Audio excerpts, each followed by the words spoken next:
up YouTube? It's RS Mario here, and I am back with another Legend of Zelda video. I know it's been a while, but you know, a lot of crazy stuff happened. You know, there was Thanksgiving, there was all the wrestling stuff. You know, I just had like a lot of other stuff to do. You know, and it kind of messed up the Zelda videos. But guess what? They're back, and I'm starting off with a new Legend of Zelda Wii U Theories video. So here we go. Alright, so for this one's a little bit different since, you know, I have been trying to find another era that, you know, this game can be placed in. But I really touched base, like I said in the last video, I really touched base on all of the really good ones. And then I picked the era of decline.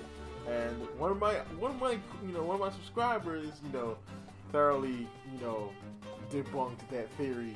Yeah, it was a theory. So, while I'm trying to find another era in the timeline where the game can take place in, I'm actually kind of close. But I wanted to get a Zelda video out this week. I didn't want to delay another one again. So, I'm going to do something different. This one is super theoretical, whereas maybe the Legend of Zelda Wii U doesn't take place in Hyrule proper. Now, when I say Hyrule proper, I mean kind of like, say, with Majora's Mask. Majora's Mask took place in, well, it started in Hyrule. It took place in Termina. You know, or Link Between Worlds was, part of it was in Lorule. You know, which was kind of like a mirror of Hyrule. You know, Termina is also kind of like a mirror of Hyrule too. You know, the Termians are just like the Hyruleans, you know, except they're, you know, they are more technologically advanced. You know, all the races in Termina are pretty much the same as the ones in Hyrule, just that, you know, it's different. There's a different situation going on. So, you know, the same thing could be said here. And, you know, tying into this, I'm going to go into the news that we got for today. You know, well, I mean, actually, this news actually came out about, what, a couple weeks ago? But somehow I missed this. But, you know, in Famitsu magazine, E.G. Ayanuma, you know, he had an interview with Famitsu. And, you know, he basically mentions that the styles of Zelda are way different. You know, the graphical style actually looks better than it did back in E3. And that the creature, you know, the enemy that is, you know, chasing Link, you know, is actually different than anything else found in the Zelda franchise. So, I mean, that wasn't really a stretch of the imagination. If you really look at it, you see it's not like anything you've ever seen in Zelda. I mean, most things in Zelda, I mean, some of them do have, you know, unnatural and man-made qualities, like statues and those eye blast things. You know, they all have man-made qualities, but they do have natural qualities or magical qualities. If they aren't, you know, real sentient living beings, they're then, you know, unnatural things manipulated by magic, you know, which is probably what the case is with this creature. I straight up think that this thing is like the statues, like, you know, like the domination rod. You know, you can use that to, you know, basically bring statues to life. I think this is something similar to that. There's somebody's magical power that is putting life into this creature and allowing it to you know, go on. And let me stop there, because I was actually working on that for another video. So back to what I was doing though. So with the with that said by E.G. Ayanuma, you know, maybe this Zelda game does not take place in Hyrule proper. Maybe it takes place in another mirror dimension of Hyrule, you know, which would be interesting. I mean, I know a lot of people would like to see normal Hyrule. You know, even me personally, I want to see straight up regular Hyrule rendered in awesome HD. You know, I wouldn't want another game that's in a mirror dimension, because if you really look at it, with the re-release of Majora's Mask and the last big, like, proper Zelda game being a Link Between Worlds, you know, in this game, that would make 3 games that haven't really taken place in Hyrule all coming out at the same time.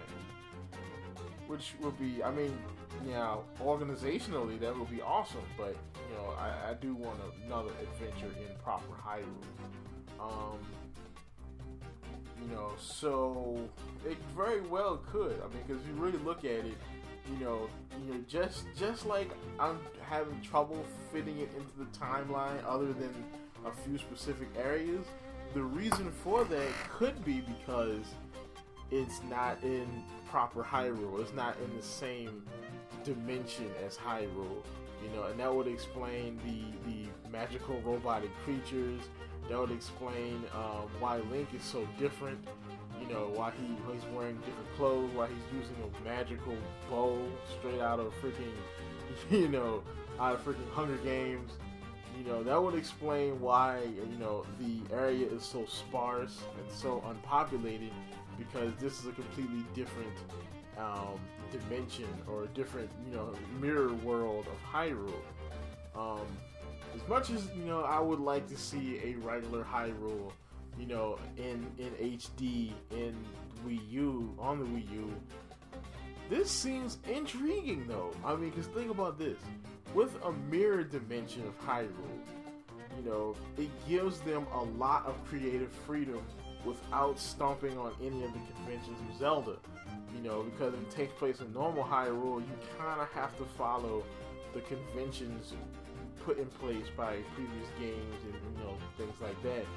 You know, if you do something like this, you can kind of take liberties without, you know, screwing up anything that's already in place. Think like J.J. Abrams' Star Trek movies. He did the whole. I mean, it's a spoiler. If you haven't seen the new Star Trek movie, the first one, this is a spoiler. You know, so you might want to click like maybe a minute ahead, but minute or two. But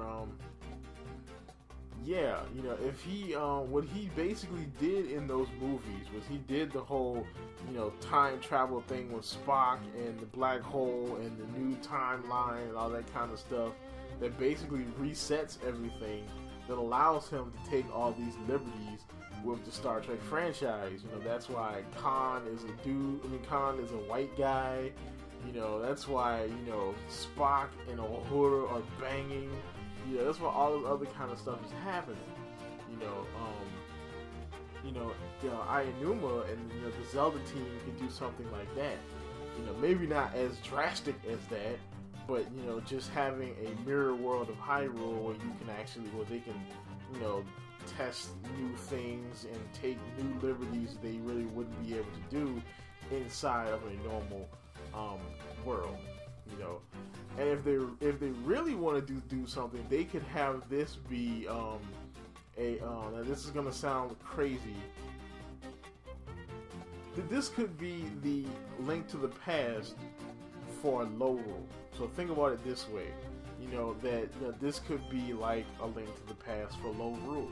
You know, what happened in, you know, that game, in that dimension's, you know, version of a Link to the Past. That's a very interesting concept, and with all the talk of, you know, this game being like previous Zelda games and borrowing so much from previous Zelda games, they could, you know, doing something like that in a different dimension, telling the story of how Lorule started, would be awesome. And it's very intriguing. You know, I still want a regular Hyrule game, don't get me wrong, but that sounds intriguing to me. You know, it could be in Termina. I mean, it could very well be in like a prequel to, you know, like a very distant prequel to Majora's Mask. Now, when I say prequel to Majora's Mask, I don't mean like, wait a minute, Ocarina of Time was a prequel to Majora's Mask. No, well, yes it is, but it also takes place in a different dimension. Ocarina of Time takes place in the actual dimension of Hyrule, whereas if this game was a prequel to Majora's Mask, it would take place in the Termina dimension. You know, and it would be the events that happen in that dimension before the hero of time gets there, you know, looking for Navi. So, yeah, all those are awesome ideas. You know, and if Nintendo really wanted to take, you know, some pretty interesting liberties with the franchise and do things completely different and new, that is a pretty good way to do it without screwing up the product. You know, because one thing about it is, as far as, you know, canon and continuity goes, they are very, very important in Zelda, and you can't do things, you know, in Hyrule that's going to screw that up. People are going to flip their lids if they screw up the timeline again. I mean, there are people who still hate the Hyrule Historia timeline because it does have so many freaking hiccups in it. You know, like, why is Four Swords and Four Swords Adventures in different parts of the timeline? That was boggling my mind. I could have swore that the link from Four Swords and the link from Four Swords Adventure were the same link, and that they were direct sequels. And I'm getting off topic. Alright, so, in order to keep this video from getting too long, I'm going to end it here, because I'm about to go into a freaking rant about the timeline.